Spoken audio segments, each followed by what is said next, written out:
Was you will like back in the YouTube video and yeah, today we're doing NBA news number 6. I know I said I was gonna skip this week, but I actually decided there's a bunch of news actually to cover, a bunch of extensions that happened. So yeah, I felt like I don't want to save it for next week just in case there's more news. But yeah, this is supposed to come out December 26th, day after Christmas. I didn't upload it yesterday, but yeah, I hope everyone had a great Christmas. Whoever's watching this, but other than that, yeah, there's a whole bunch of news. As you can see, I am kind of filming this in a different way, so sorry if it takes me a while to read the topics and stuff. Just because I'm actually doing this on my computer. I usually do it on my computer. I have notes on my computer and stuff, and I just talk on my phone. But yeah, I have to actually like screen record it because my phone is completely dead. But other than that, let's just start it off here. So, the Utah Jazz they sign Rudy Gobert to a 5-year, $205 million contract extension. So yeah, huge payday for Rudy Gobert. Obviously, he plays well defensively. I think it's fair, honestly. Um, Something interesting I have to say about this is I was actually recently watching like a sports show. I can't remember exactly what it was, but on the show they were talking about how Rudy Gobert is getting basically paid more than Anthony Davis, for example. Which makes sense kind of because Anthony Davis is obviously a better player than Rudy Gobert, but you have to remember exactly what they do honestly. Like for example, Rudy Gobert is more significant. Anthony Davis is significant, but Rudy Gobert is like their star player, like star studded on the Jazz. Like they really kind of need him on there, or else they're just garbage. That's the reason why he's getting so much more pay. Whereas in the Anthony Davis situation, if he ended up leaving, I still think the Lakers would have been still in the playoffs, and they would still be like fine, kind of. Whereas the Jazz, I think they would have been gone from the playoffs and stuff. And yeah, so that was an interesting thought, and I was like, yeah, that actually does make sense. But yeah, and you also have to remember that like I'm pretty sure Anthony Davis is probably going to get more endorsements from from like brands and stuff, and also Anthony Davis has a whole bunch of teammates like LeBron James who is getting like 80 or like $40 million a year or something like that. And then you also have like guys like Montrezl Harrell and all these guys who are taking lots of money. So yeah, pretty interesting there.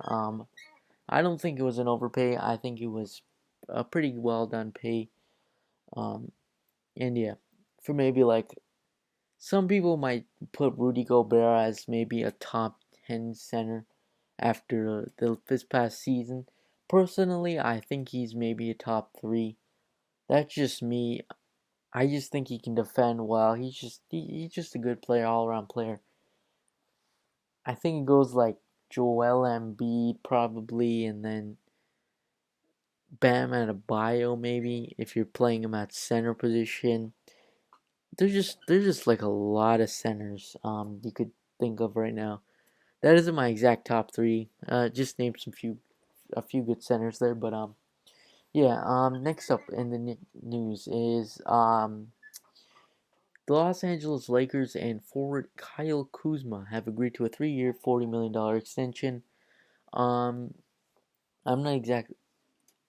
I'm pretty sure he's getting paid like 10 plus million dollars a season. Um, do I think Kuzma is deserving of this money? I think yeah, he could definitely be a decent player. And it's also this contract when it finishes is going to be leaving him in his prime at like I think it was like 28 years old or 29. So yeah, Kyle Kuzma is definitely an interesting player. He hasn't been All Star caliber. He kind of shows it kind of. If you were redoing the Anthony Davis deal, I would have probably kept like Brandon Ingram over him, obviously. But yeah, I think he's a pretty good. He's a decent player. He's still fairly young. So yeah. The next news is Bucks lost their 2022 pick, second round pick. For the Bogdanovich tampering, or what, news tampering. I don't know exactly what it's called, but yeah, they got fined a second round pick. It doesn't, honestly, in my books, that doesn't really matter, but maybe to the Bucks it does. But obviously, because they're saying that the Bucks were gonna sign and trade with Bogdanovich and all this, and it just, yeah, not much to say about it. But other than that, all right. Next piece of news is Luke Kennard gets a 4-year, $64 million extension. Talk about overpay, but yeah. I don't think Luke Kennard is worth 4 years, $60 million. 64, sorry, $1 million. That's just personally my opinion. It's a bit of an overpay, but then again, you could maybe sign and trade him. I mean, not sign and trade him, like trade him away for like match his deal with someone else's deal, like a but much better suit star, for example, to make the money work or whatever. And yeah, so that's basically like the second another overpay by the Clippers. I don't know what they're doing this for. If it's whether to get Kawhi or yeah. Um, and I also didn't write this, but I believe Kawhi did actually say he's going to decline his player option for next season. So after the season's done, he's declining it. But he didn't say that he's going to leave the Clippers or he's going to another team. He just said he's declining it. Hopefully, probably getting a new contract or whatever. Next in the news is Markelle Fultz signed a 3-year, $50 million extension. Now, in my opinion, Markelle Fultz is a pretty underrated player, honestly. I think he's kind of deserving of this contract of $50 million. He's earning about, I don't know, like 10 plus mil a season.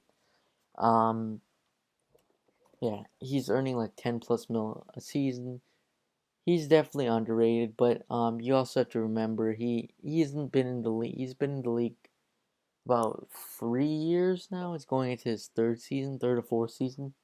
But he's also had some injuries and like him just flopping around to the Magic instead. Um yeah, so pretty interesting. I think he's in the same kind of boat as Kyle Kuzma. Like they show promise of maybe being a good player in their career, but yeah, not superstardom exactly, but yeah. Jonathan Isaac has agreed to a 4-year, $80 million contract extension with the Orlando Magic. Another player that the Magic actually extended. Very interesting. 4-year, $80 million. That puts you about 20 million per season. Jonathan Isaac is definitely just great on the defensive side of the ball, and yeah, he's definitely should be like an all NBA defense team, definitely. If not first team, second team at least. He could have been on one this year. I can't remember if he was on this year, but yeah, he got injury. He had some injuries he was dealing with this season. Hopefully, he shows signs of being a maybe an all-star, potential all-star. As I said before, he's been like injured all the time and stuff. It's terrible. But yeah, next piece of news. As you'll see, the picture on the screen is actually of this guy, and he's going to be OG Anunoby.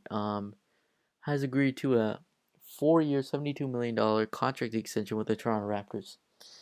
Um, yeah, Toronto Raptors definitely did a really good thing here. OG Anunoby, he's getting a 4-year, $72 million contract.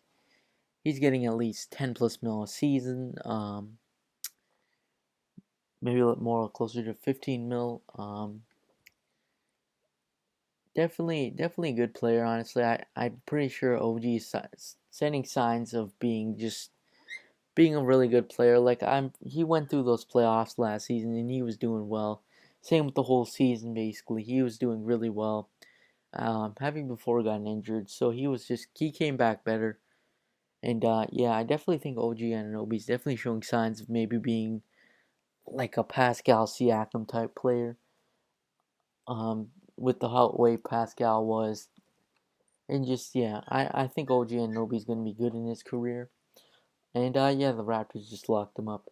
But yeah, next up, San Antonio Spurs and guard Derek White agreed to a 4-year, $73 million contract extension. So yeah, pretty interesting here. 4-year, $73 million contract extension, getting basically 1 million more than OG Anunoby.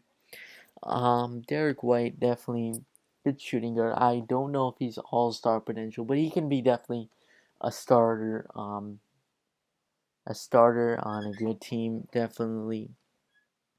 I in terms of do I think it's gonna be an overpay or a underpay? I think it's somewhere in the middle because I know San Antonio basically has money to spend because um they're going into rebuild stage, so they're not really looking to be getting good players or trading and stuff. And you could definitely down the line, if you really wanted to, you could probably flip him for maybe a better player or more of the same, but addressing your needs. Or yeah, that's definitely what I think. But yeah, that's basically it. Honestly, I finished all the news here.